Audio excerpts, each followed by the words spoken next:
નમસ્કાર ખેડૂત મિત્રો, એગ્રીબોન્ડ વતી હું અશ્વિન કલસરી આપ સૌનું હાર્દિક સ્વાગત કરું છું અને આશા કરું છું આપ સૌ કુશળ હશો.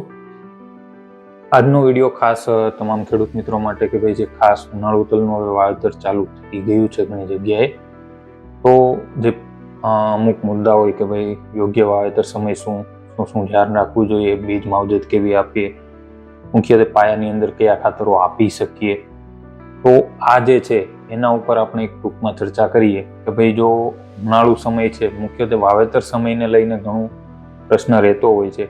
ઘણા ખેડૂત મિત્રો છે જેણે જાન્યુઆરીના એન્ડમાં એટલે કે જાન્યુઆરીનું છેલ્લું અઠવાડિયું હતું ત્યારથી વાવેતર ચાલુ કરી દીધા.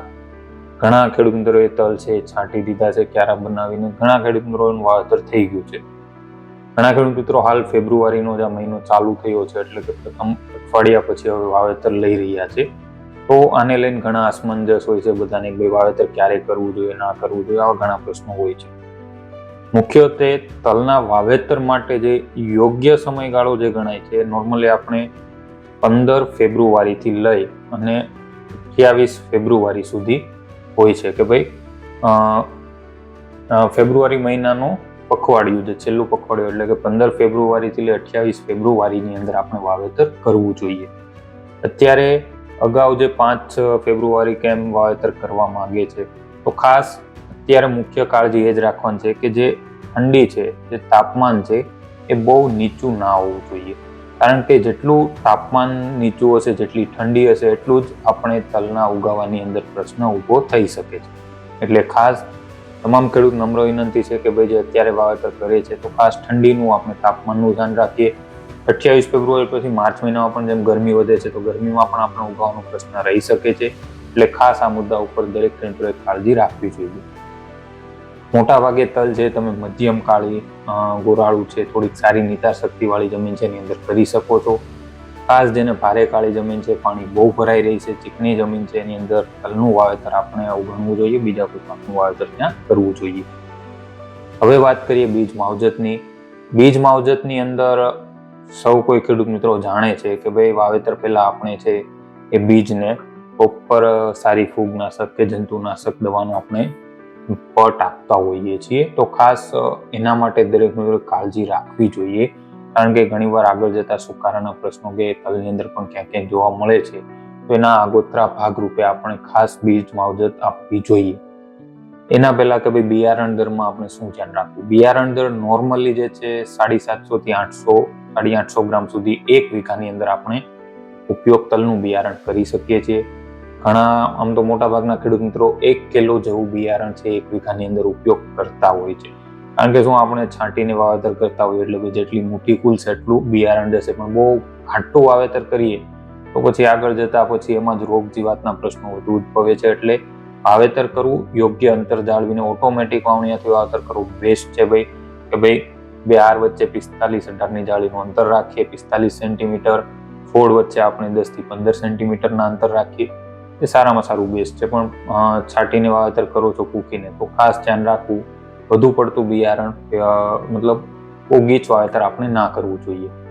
હવે બીજ માવજતમાં સૌ જાણે છે કોમન છે કાર્બોક્સિન પ્લસ થાયરમ છે, એ આપણે 2 થી 3 ગ્રામ 1 કિલો બિયારણની અંદર પટ માટે ઉપયોગ કરી શકીએ છીએ. આ સિવાય બીજી ફૂગનાશકમાં કાર્બેન્ડિઝમ મેન્કોજેબ હોય છે, એનો પણ તમે ઉપયોગ કરી શકો છો. તો ખાસ ફૂગનાશકનો જે પટ આપવા માંગો છો તો એની અંદર ખાસ આ બાબતની કાળજી રાખવી જોઈએ. અત્યારે મોટાભાગની પ્રાઇવેટ કંપનીના બિયારણ હોય છે તો ઓલરેડી દવાથી ટ્રીટેડ આવેલા હોય છે. મોટાભાગે થાયરમ કેવી જે દવાઓ હોય છે એનો ઉપયોગ કરેલો જ હોય છે એની અંદર. છતાં પણ આપણને એવું લાગે છે તો એક ફૂગનાશકનું પટ તમે આપી શકો છો.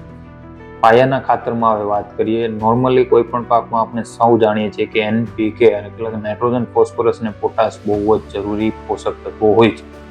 આ સિવાય 100% તેલીબિયા પાક છે તો સલ્ફરની આવશ્યકતા પણ રહેવાની, બીજા સૂક્ષ્મ પોષક તત્વો છે એની પણ આમાં જરૂરિયાત રહેવાની છે.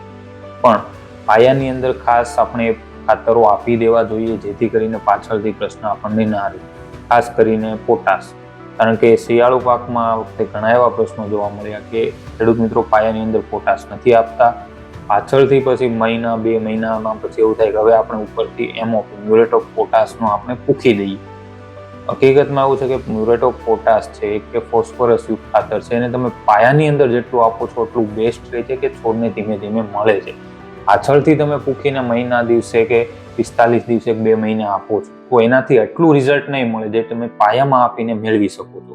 અને ત્યાં આપણે ખર્ચ પણ ખોટો થાય, ખાતર પણ વેડફાય અને આપણને એમાંથી કોઈ ફાયદો એટલો બધો મળતો નથી. એટલે ખાસ પાયાની અંદર જે અમુક ખાતરો આપવાના હોય છે પાયાની અંદર આપવાનો જ આગ્રહ રાખવો જોઈએ. અને વાવેતર હજી આપણે સમય છે તો ખાસ આ બાબતની દરેક મિત્રોએ કાળજી રાખવી જોઈએ.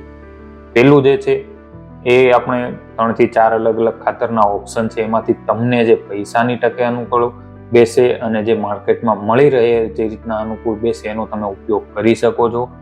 પહેલો પ્રથમ એમોનિયમ સલ્ફેટ. હવે એ માટે એ છે કે ભાઈ એક તો નાઇટ્રોજન પણ મળે અને આપણને એવું છે કે સલ્ફર મળે. તેલીબિયા પાકમાં સલ્ફર જરૂરી છે, એટલા માટે ખાસ આને આપવું બહુ જરૂરી છે. એટલે શક્ય હોય તો અત્યારે એમોનિયમ સલ્ફેટ જે આવે છે આપણે એ 20 કિલો જેવું 1 વીઘાની અંદર, એની સાથે એસએસપી સિંગલ સુપર ફોસ્ફેટ છે આપણે 20 થી 25 કિલો 1 વીઘાની અંદર તમે આપી શકો છો. એની સાથે ખાસ મ્યુરેટ ઓફ પોટાશ એમઓપી જે આવે છે આપણે એ 13 કિલો જેવું 1 વીઘાની અંદર તમે તલના પાકમાં પાયાની અંદર આપી શકો છો. ધારો કે કોઈ ખેડૂત મિત્રને એવું છે કે આપણે એમોનિયમ સલ્ફેટ ને આપણે યુરિયા જ વાપરવું છે, યુરિયા સિવાય પણ નહીં ફાવે, તો પછી એમોનિયમ સલ્ફેટમાં શું છે, સો રિલીઝ છે કે ધીમે ધીમે નાઇટ્રોજન છે એમાંથી રિલીઝ થાય છે અને છોડને મળે છે. યુરિયા શું છે કે એક સાથે જ બધું આપી દેતું હોય છે. પણ છતાં પણ જો એમોનિયમ સલ્ફેટ વાપરો તો સારું છે. છતાં પણ કોઈને યુરિયા વાપરવું છે તો યુરિયા જે છે એ તમે પાયાના ખાતરમાં આપવા માંગો છો તો 10 થી 12 કિલો યુરિયા 1 વીઘાની અંદર આપી શકો છો. એની સાથે એસએસપી 20 થી 25 કિલો અને એની સાથે મ્યુરેટ ઓફ પોટાશ જે છે 13 કિલો તમે આપી શકો છો. ત્રીજો જે ઓપ્શન છે એ છે 20-20-13 કે જેની અંદર નાઇટ્રોજન પણ મળી જશે, ફોસ્ફરસ પણ મળશે અને 13% સલ્ફર પણ મળી જશે. તો 20-20-13 છે એ તમે 25 કિલો 1 વીઘાની અંદર આપી શકો છો. એની સાથે ખાસ એમઓપી જે છે 13 કિલો એની સાથે મિક્સ કરીને તમારે આપી દેવાનું છે. અને લાસ્ટ ઓપ્શન એ પણ છે કે 12-32-16 એનપીકે જે ખાતર આવે છે એનો તમારે ઉપયોગ કરવો છે તો ખાસ 12 થી 14 કિલો 1 વીઘાની અંદર 12-32-16, એની સાથે ખાસ 8 થી 10 કિલો યુરિયા એડ કરવું પડે છે. એટલે 8 થી 10 કિલો યુરિયા અને એમઓપી જે છે અહીંયા થોડુંક ઘટી જશે. એટલે એમઓપી છે મ્યુરેટ ઓફ પોટાશ જે છે એ આપણે 6 થી 7 કિલો 1 વીઘા દીઠ અંદર આપી શકીએ છીએ. 4 અલગ અલગ ઓપ્શન છે, આમાંથી આપણને જે અનુકૂળ આવે છે, જે આપણને પૈસાની રીતને પણ પોસાય અને માર્કેટમાં પણ મળી રહે, એને ધ્યાનમાં રાખીને આપણે ખાતરની પસંદગી કરવાની છે. બીજું એ કે ભાઈ આની સાથે કોઈ પણ એવા ટ્રાઇકોડર્મા, સ્યુડોમોનાસ કે બાયો જે છે કે જે જૈવિક ખાતરો છે મિક્સ નહીં જ થાય. એટલે ખોટું એ બાબતે કોઈ ભૂલું ના થાય કે ભાઈ આ મિક્સ કરીએ આ કરીએ. એ જીવંત વસ્તુ છે, મિક્સ જૈવિક ખાતરો મિક્સ નહીં થાય રાસાયણિક સાથે, બધા લોકો કહેતા જ હોય છે અને હું પણ કહું છું કે મિક્સ નહીં થાય. યા તો તમે અગાઉથી છાણિયું ખાતર આપ્યું તો એની સાથે આપો, યા તો પછી 15 થી 20 દિવસનો પાક થાય પિયત આપો છો ત્યાં એની સાથે આપો. બાકી રાસાયણિક ખાતર સાથે પાયામાં આ વસ્તુ ક્યારેય પણ મિક્સ નહીં થાય. આનું દરેક ખેડૂત મિત્રોએ ખાસ ધ્યાન રાખવું. અને સૌથી અગત્યનો ને છેલ્લો મુદ્દો મારો એ છે નિંદામણ નાશક દવા. અત્યારે અઠવાડિયાની અંદર જે મેક્સિમમ પ્રશ્નો આવ્યા છે કે ભાઈ તલની અંદર પેન્ડીમિથેલિન ઉપયોગ કરવી કે ના કરવી, આને લઈને 2 મંતવ્યો છે ખેડૂતોના. અમુક ખેડૂતોનું કહેવું છે કે ઉપયોગ કરીએ, અમુકનું કહેવું છે નથી કરવી કારણ કે ઉગાવાનો પ્રશ્ન આવે છે. તો ખાસ જેને રેતાળ જમીન છે, હળવી જમીન છે, પાણી તરત જમીનની અંદર નીતરી જાય છે, ભલા થઈને ભાઈ પેન્ડીમિથેલિન તમે ઉપયોગ કરતા જ નહીં. પાણીની અંદર આપણે મોસ્ટલી આપણે પેન્ડીમિથેલિન એટલે કે જેને આપણે બાસાલિન તરીકે ઓળખીએ છીએ, આપણે જ્યારે વાવેતર કરીને પેલું પિયત આપી દઈએ ઉપરથી ઉગાવવા માટે ત્યારે એની સાથે આપણે 1 લીટર જેવી છોડી દેતા હોઈએ છીએ વીઘા દીઠ. તો ખાસ એ વસ્તુનું ધ્યાન રાખજો કે રેતાળ જમીન છે, પાણી તરત ઉતરી જાય છે, તમારું નિતાર શક્તિ જમીનની સારી છે, હળવી જમીન છે, એમાં પેન્ડીમિથેલિન તલના પાકમાં ભલા થઈને ઉપયોગ નહીં કરતા. કારણ કે જેવી તલ સાથે પાણી સાથે નીચે ઉતરશે તલના બિયારણના ઉગાવવાના ચાન્સ એમાં ઘટી જતા હોય છે. એટલે ખાસ આ બાબતનું ધ્યાન રાખે. અને બીજું જે છાંટીને વાવેતર કરે છે તો એ પણ ખાસ થોડુંક ધ્યાન રાખે. ડોઝ છે તમે ઘટાડી દો, 700 થી 800 કરી નાખો લીટરની જગ્યાએ. પણ બને ત્યાં સુધી આનો પ્રશ્ન ઘણા ખેડૂતોને રહેતો હોય છે, જેનો ઉપયોગ નથી કરવાના. બેસ્ટ છે ભાઈ તમે પાછળથી આંતરખેડ કરી નાખો, સારામાં સારું છે. એનો ઉપયોગ કરવો છે તો ભાઈ પોતાના રિસ્ક ઉપર અને ખાસ કાળજી રાખીને કરે, કારણ કે ઘણા ખેડૂતોને આવા ઉગાવાના પ્રશ્નો આવી ચૂક્યા છે. પછી છેલ્લે ડોસનો ટોપલો બિયારણ માથે જતો હોય છે. એટલે ખાસ આ બાબતનું દરેક ખેડૂત મિત્રોએ ધ્યાન રાખવું જોઈએ. પેન્ડિમિથેલિન બાબતે ખાસ નિંદામણનાશક દવાના ઉપયોગમાં ખાસ કાળજી રાખવી. ઉનાળુ તલ માટે હાલ એટલું જ. આ સિવાય હજી બીજો કોઈ પ્રશ્ન રહેતો હોય તો 100% એગ્રીબોન્ડના પૂછો પ્રશ્નની અંદર તમે જાણ કરી શકો છો, અથવા જે આપણો વોટ્સઅપ નંબર છે 73 700 73 500, એના ઉપર પણ તમે માહિતી મોકલાવી શકો છો કે જેની પણ તમને જરૂરિયાત રહેતી હોય છે. પણ ખાસ ઉનાળુ તલમાં વાવેતર કરો છો તો નાની નાની આ બાબતોનું કાળજી આપણે રાખવી જોઈએ. અને બીજો મુદ્દો અત્યારે જે છે કે સફેદ તલ અને કાળા તલ. આ વર્ષે કાળા તલની ડિમાન્ડ વધી છે, એનું બિયારણ વધારે વેચાઈ રહ્યું છે, વધારે લોકો છે કાળા તલ તરફ જઈ રહ્યા છે વાવેતર માટે. અત્યારે બજાર ભાવ 100% સારા હશે, પણ જો સામે વાવેતર જ એટલું વધશે તો 100% જ્યારે આપણે કાપણી કરીશું તો બજાર ભાવ ઉપર એની થોડી ઘણી અસર આપણને જોવા મળી શકે છે.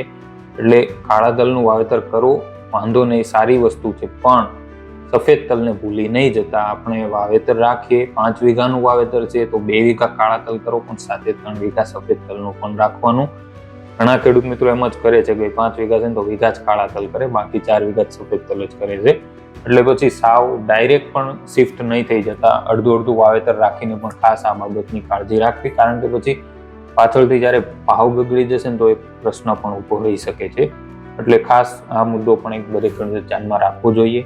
આ સિવાય 100% કોઈ પણ પ્રશ્ન રહે છે તો એગ્રીબોન્ડનો તમે ડાયરેક્ટ સંપર્ક કરી શકો છો. ધન્યવાદ.